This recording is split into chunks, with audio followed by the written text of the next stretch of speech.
આશા કરું.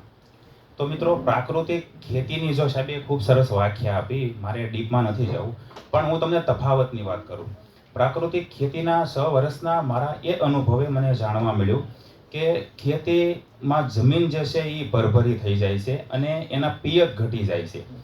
જ્યારે હું મગફળીની ખેતી સૌ પ્રથમ પહેલાં પ્રાકૃતિક ખેતી નહોતો કરતો, એ પહેલાં જ્યારે મગફળીનું વાવેતર મારે થતું અને ઉનાળુ વાવેતર થતું ને તોય મારે 2 થી 3 પાકનો ડિફરન્સ રહેતો હતો. અત્યારે જે પ્રાકૃતિક ખેતીમાં આટલું બધું પાણી જોતું નથી.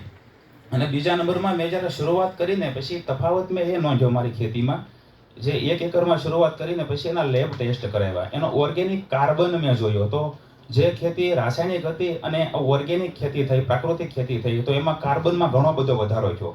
જમીન પોષી અને ભરભરી થઈ.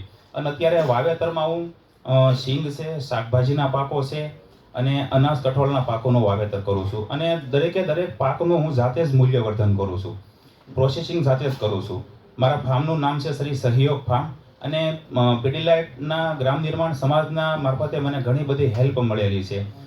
મારે ગોબરધન મેં વિકસાવેલું છે મારા ફાર્મ ઉપર. નર્સરી પ્લાન્ટ છે, બાગાયત મોડેલ છે 1 એકરનું. અને ખાસ મારે વાત એ કરવી છે કે ખેતીની સાથે સાથે બીજા ઘણા એવા નાના નાના આયામો છે જેનાથી આપણે પગભર થઈ શકીએ એમ. એમાં